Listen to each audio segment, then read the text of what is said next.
A Baffled Ambuscade by Ambrose Bierce. Connecting Readyville and Woodbury was a good, hard turnpike 9 or 10 miles long. Readyville was an outpost of the Federal Army at Murfreesboro. Woodbury had the same relation to the Confederate Army at Tullahoma.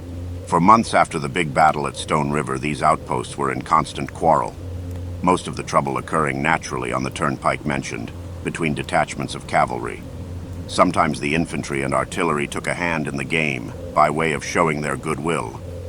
One night a squadron of Federal horse commanded by Major Seidel, a gallant and skillful officer, moved out from Readyville on an uncommonly hazardous enterprise requiring secrecy, caution, and silence. Passing the infantry pickets, the detachment soon afterward approached 2 cavalry vedettes, staring hard into the darkness ahead. There should have been 3. "Where is your other man?" said the major. "I ordered Dunning to be here tonight." "He rode forward, sir," the man replied. There was a little firing afterward, but it was a long way to the front. "It was against orders and against sense for Dunning to do that," said the officer, obviously vexed. "Why did he ride forward?" "Don't know, sir. He seemed mighty restless. Guess he was scared." When this remarkable reasoner and his companion had been absorbed into the expeditionary force, it resumed its advance. Conversation was forbidden. Arms and accoutrements were denied the right to rattle. The horses' tramping was all that could be heard, and the movement was slow in order to have as little as possible of that. It was after midnight and pretty dark, although there was a bit of moon somewhere behind the masses of cloud. 2 or 3 miles along, the head of the column approached a dense forest of cedars bordering the road on both sides. The major commanded a halt by merely halting, and, evidently himself a bit scared, rode on alone to reconnoiter. He was followed, however, by his adjutant and 3 troopers, who remained a little distance behind, and, unseen by him, saw all that occurred. After riding about 100 yards toward the forest, the major suddenly and sharply reined in his horse and sat motionless in the saddle. Near the side of the road, in a little open space and hardly 10 paces away, stood the figure of a man, dimly visible and as motionless as he. The major's first feeling was that of satisfaction in having left his cavalcade behind.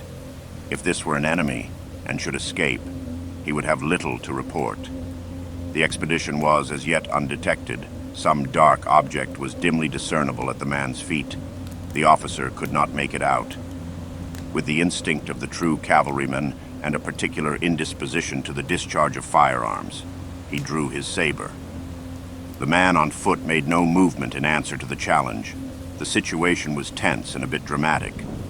Suddenly the moon burst through a rift in the clouds and, himself in the shadow of a group of great oaks, the horseman saw the footman clearly in a patch of white light.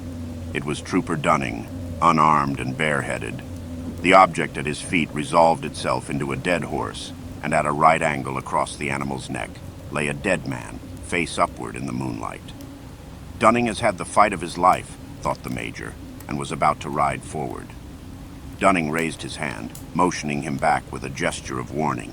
Then, lowering the arm, he pointed to the place where the road lost itself in the blackness of the cedar forest. The major understood, and turning his horse, rode back to the little group that had followed him and was already moving to the rear in fear of his displeasure, and so returned to the head of his command. "Dunning is just ahead there," he said to the captain of his leading company. "He has killed his man and will have something to report." Right patiently they waited, sabers drawn, but Dunning did not come. In an hour the day broke, and the whole force moved cautiously forward, its commander not altogether satisfied with his faith in Private Dunning. The expedition had failed, but something remained to be done.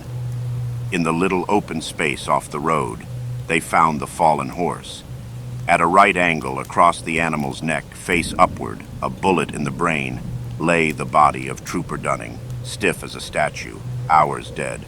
Examination disclosed abundant evidence that within a half hour the cedar forest had been occupied by a strong force of Confederate infantry, an ambuscade.